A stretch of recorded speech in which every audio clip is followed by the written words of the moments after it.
Hey guys, welcome back to Bennett Farms here. Today we got a seed delivery, or yesterday anyways. I got it. It was kind of rainy and miserable, so I didn't film anything. But we're standing in front of the corn seed for this year. It's going to be this AgriGold. This is, I'm super excited to be playing AgriGold corn seed this year. It hasn't gotten a lot of attention in our area where I'm at right now, so I'm gonna kind of be testing it out for them. There are some other guys up around where I'm at here in Michigan, central Michigan, that are planting some of this, but it is still fairly new to the corn market here where I'm at locally, not necessarily in general. AgriGold is a very well-known corn seed company. If some of you guys watch the Corn Warriors like I do, you know that they are predominantly AgriGold guys. You also know like Kevin Kalb and Dan LaPukes there. They both plant AgriGold corn. This is what they like to call their Cadillac of corn, or what I like to call the Cadillac of corn, not necessarily this variety. But this is this certain variety here is it's a Roundup Ready 2. A629 -12 VT2 rib, so it's got the double stack pro or whatever, or the VT, I'm sorry, not double stack, but it is a VT double pro rib complete corn blend. Now one thing I am interested in looking at is the germination rate. So this was tested November 19th, and it appears it's got a 95% germination rate, which I will say is pretty good for this year. I know some guys have been talking about it on some of the ag forums that they were getting like 90%, 93%, somewhere in there. I mean, 95 is pretty decent. I mean, yeah, that's a little bit. You'd like to see it 98, 97, but I think 95 is pretty good. We also have some Asgrow beans here. This is from leftover seed from last year. I was not planning on planting this seed. But we may have to. I had a little bit of a mix-up with one of my seed dealers. I was supposed to call him back and have him order it, and I thought he was already going to order it, and so we miscommunication there. The seed didn't get ordered, and so now I'm trying to scramble to find some seed. So luckily I already have some of this left over, so we're probably going to be planting this. Asgrow has some really nice Roundup Ready Extend soybeans. The last couple of years we've been hitting like 60 bushel plus with these. The only issue I have planting the Asgrow beans is that the mare's tail and water hemp, if that's the same thing, I guess. I don't know what you want to call it. But the mare's tail was what I call it. It will not touch these beans. As in, I can't. There goes my squirrel right there. I don't know if you guys can see him, just ran across the drive. I hate that thing. It makes nests and everything, chews holes in the side of the barn and everything. Anyways, been trying to shoot him. Getting back to this, so the only thing I don't like about planting this is that the Roundup will not touch that mare's tail. So the last year I planted Beck's soybeans, and they're a Liberty linked bean. That Liberty will kill that mare's tail and wipe it right out. It was a day and night difference between these Asgrow beans and the Beck's beans from last year.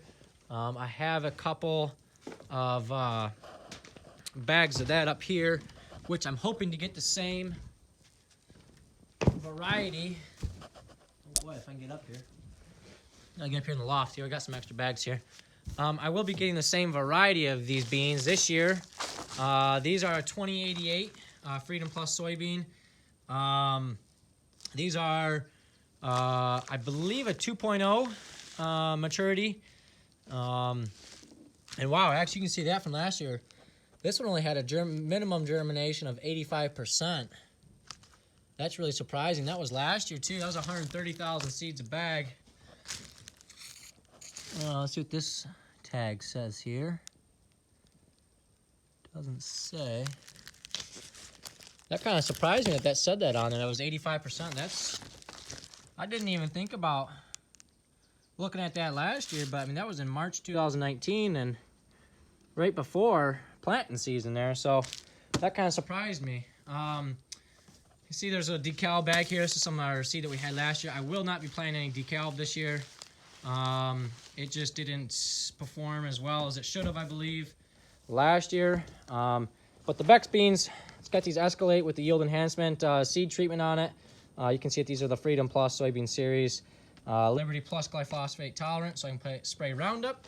If I just have a few of those breakaway weeds that I just couldn't quite seem to get with the first round treatment. And that way I don't have to spend a lot of money on the Liberty, because the Liberty is a little expensive.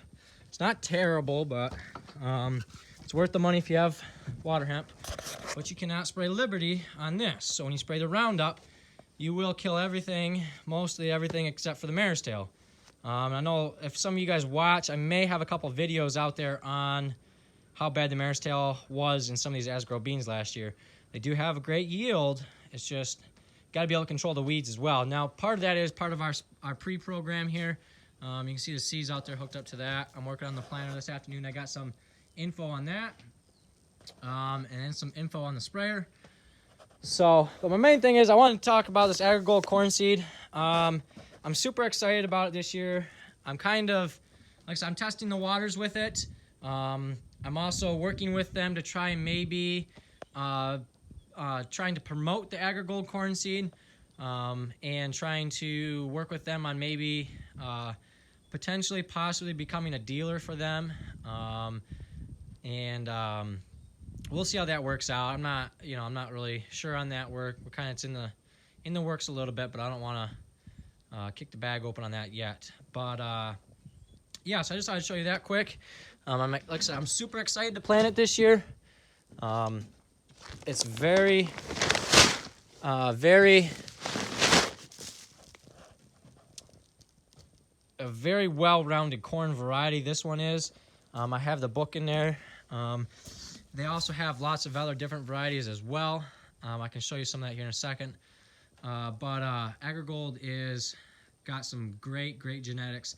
And the one thing that makes AgriGold kind of a nice company, seed company, is that they are the only ones that have their genetics. So nobody else has any AgriGold seed genetics.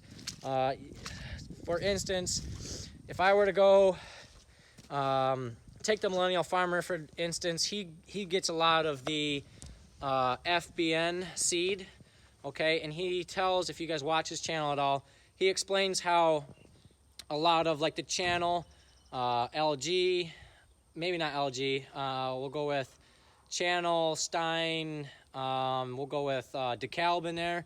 You can get a lot of those seeds in their generic format before they are branded Channel, DeKalb, Stein, whatever, for a cheaper cost, even though it's the same seed. Well, with AgriGold, you cannot get that in that generic brand because they do not allow their genetics to be bought out or sold to anybody. So they're the only ones that have that. So that's kind of the nice thing. They have some really good genetics, high yielding, and they have it for a variety of different types of soil conditions in different atmospheres, depending on where you're at in the country / U.S. I mean, the United States here. Depending on where you're at. I'm in Michigan, so we have different varieties than what they would down in, say, Georgia, Florida, Indiana. We're kind of in that same belt there of weather stream, but not really. But you get my drift, what I'm trying to say. Getting to the planter, we picked up some Yetter Shark Tooth row cleaners here. I got a smoking hot deal on these things. I mean, smoking hot.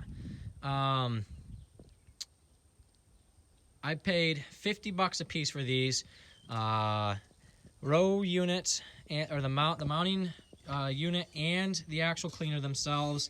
$50 a piece. So I spent $300 on those for the 6 rows. I actually got one mounted up here on the planter. As you can see, this is what I had before. This single wheel acting row cleaner. It worked a little bit last year, but this year it just was not cutting it. So I went ahead and I got one kind of mocked up here. I got it bolted up to the frame. These did come off a Kinsey, like 3300 or 3800 or 3400. Don't quote me on that. But they come off a Kinsey planter. So I wasn't sure. I had the guy measure it, and it didn't quite measure up correctly. this is a bigger base plate here than what this one is. And that one I was able to get 4 bolts in and they bolted right up. These ones, however, I was only able to get 3 bolts in. So the top one there, and there. And it's actually centered really well right now. I've only got 1 seed disc on there. I may actually have to adjust it over that way a little bit. But I won't know until I get the gauge wheels on and everything. I'll be able to measure a little bit better. But I think 3 bolts is more than enough to hold that on there. I don't think I'll have any issues with that. But these are the pin adjusts. Yetter sharp tooth row cleaners. You can see there the label and tag there. And like I said, I'm super excited to have these on here. These are in great condition. The only reason why the guy was selling them is because he bought a different set. I guess he has a lot of hills, and every time his tractor and planter crest on top of a hill, these would, I guess, just dig right into the ground and create a giant trench. And he didn't like it, so he ended up buying some floating row cleaners, I believe, with a no-till disc on it. So I'm super thankful that he gave me a good deal on those. And believe it or not, he's actually got 24 more. Or, well, he had 24. I bought 6. And then, unfortunately, luckily he's only an hour away from me, but I ended up only buying 5 base plates. I paid for 6, bought, and I only grabbed 5, and I apparently wasn't paying attention and grabbed the 6th one. So, oh well. I'll see if he can send me one, or I'll have to run back down there and pick it up. He's not too far away. So yeah, we got that going on. I've got the back half of the planter tore apart right now. I'm working on getting that worked on. I got to get some parts for it. We got to get some new drive chains. We have to get a new wiring harness for the monitor, because I'm going to have that ran off my Incommand 1200 versus running it off of the CompuTrack 250. So I'm going to trade that in on trade and get the wiring harness and everything I need to run it off the Incommand 1200, which will be nicer because I can run dual varieties and stuff like that and just be easier for harvesting and everything else. As far as the sprayer here, this is a Hardy 500 sprayer that I bought this spring. I bought it fairly cheap at an auction. It's got a set of 40-foot booms on it. I like this style of boom set up better because of the way it connects. It connects with these locking ridges here instead of just like the twist turn couplers.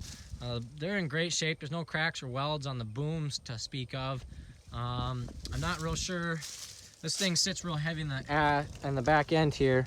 It looks like this has all been fabricated up. I'm not real sure why or what happened to that, but it seems to work, I guess. I'm having issues with this monitor and the whole valving system and everything not working.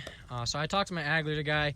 Says it's going to be right around $1,500 to about $2,000 to get it to run on that ag leader Incommand 1200. Money's a little tight right now, so in the way with crops are, I may not end up doing that this year. It's really going to depend on if I can swing it.